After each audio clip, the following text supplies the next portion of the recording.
Like most living creatures, the pigeon quickly associates the pressing of the lever and the reward. But when a timer releases a seed automatically every 20 seconds, the pigeon wonders, what did I do to deserve this? If it was flapping its wings at the time, it'll continue to flap, convinced that its actions have a decisive influence on what happens. We call this pigeon superstition.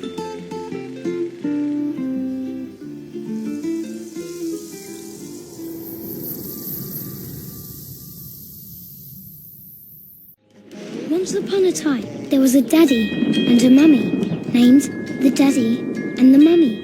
They found a cute little baby and called it the cute little baby. Everything we see exists. We can see it. I can see Mummy's eyes, but I can't see my eyes. The little baby can see his hands, but he cannot see himself. So, does he really exist? Do I really exist? Boo. Boo.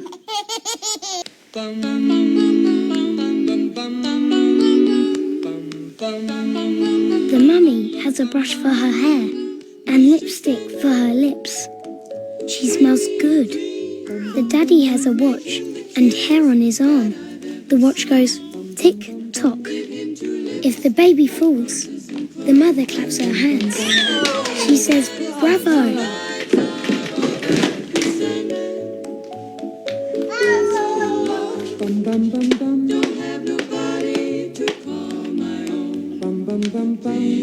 Why am I me and not someone else?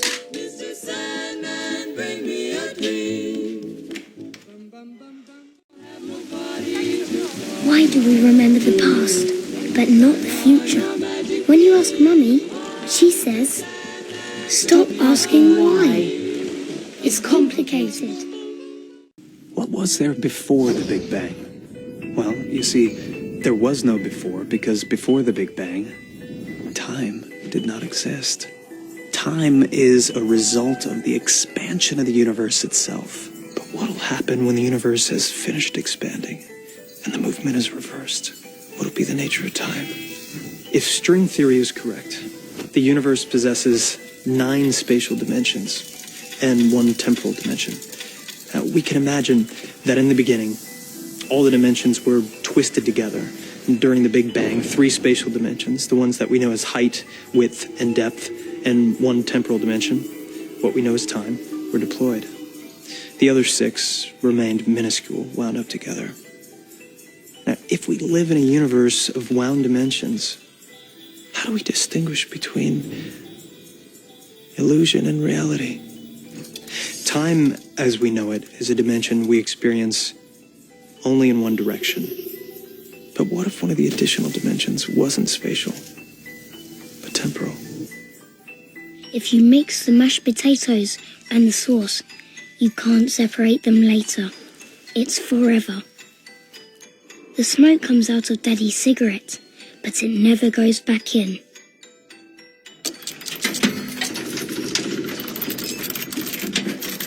We cannot go back. That's why it's hard to choose. You have to make the right choice.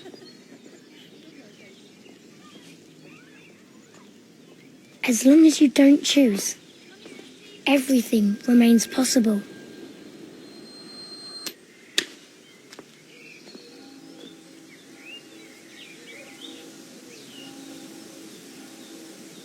Hello, Nemo. Hello, Anna. Hi, Nemo. Hello, Elise. Hello, Nemo. Hello, June. For as much as Anna and Nemo have consented together in holy wedlock, and have witnessed the same before God and his company, for as much as Elise and Nemo have consented together in holy wedlock, Jean and Nemo have joined themselves to each other. I pronounce that they be husband and wife together. Those whom God has joined together, let no one put asunder.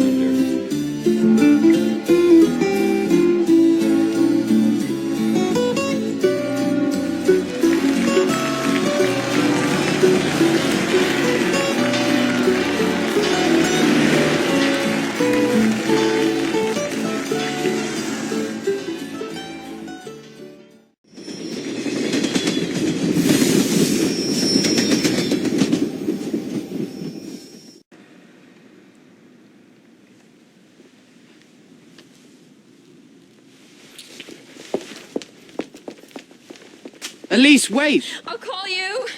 You don't have my phone number! What happens when we fall in love? As a result of certain stimuli, the hypothalamus releases a powerful discharge of endorphins. But why exactly that woman or that man? Is there a release of odorless pheromones that correspond to a complementary genetic signal? Or is it physical features that we recognize? A mother's eyes, a smell that stimulates a happy memory? Is love part of a plan? A vast war plan between two modes of reproduction? Bacteria and viruses are asexual organisms. With each cell division, each multiplication, they mutate and perfect themselves much more quickly than we do.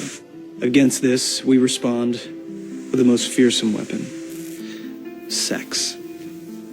Two individuals, by mixing their genes, shuffle the cards and create an individual who resists viruses better the more dissimilar he or she is. Now, are we unknowing participants in a war between two modes of reproduction? Okay, everyone, that's it for today.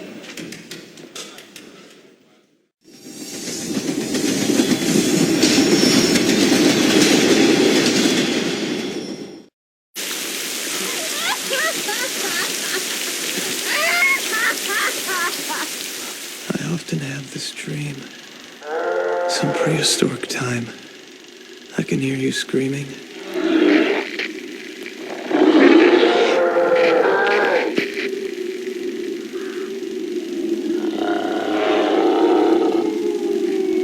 I chase the bear, and you're not afraid anymore. But when I wake up,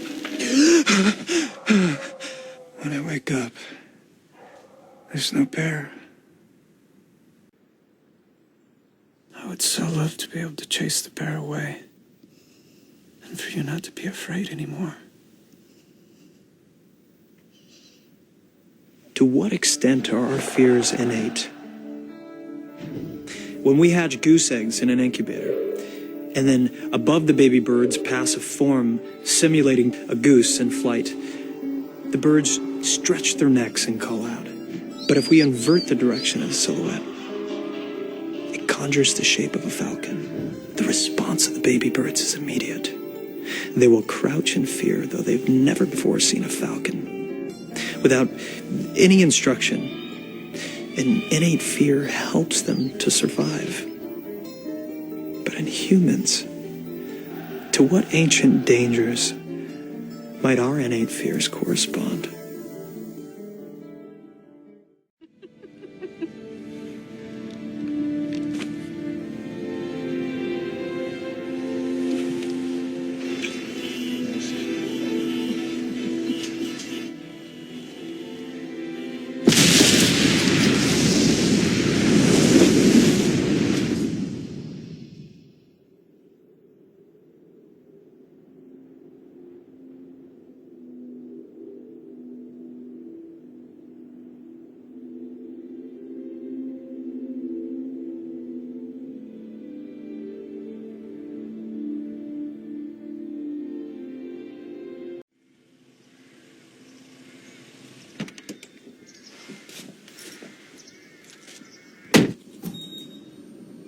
Honey, it's me.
Why does cigarette smoke never go back into the cigarette?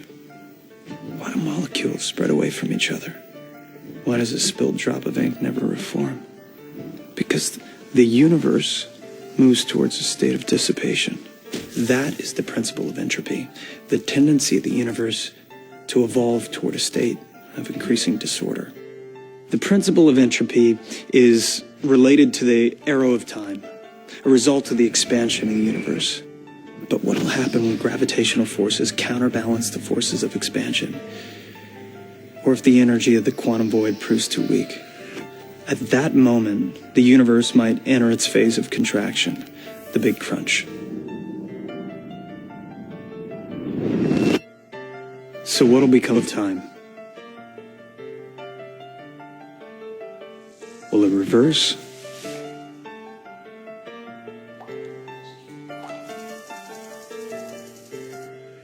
No one knows the answer.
Mr. Sandman, bring me a dream. Make him the cutest that I've ever seen.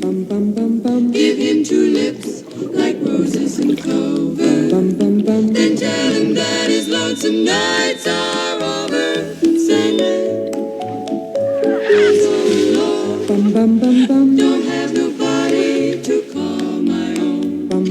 Please turn on your magic beam.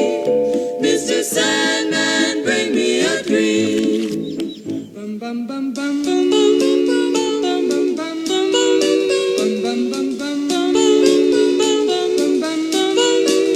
Mr. Sandman, bring me a dream. Make him the cutest that I've ever seen.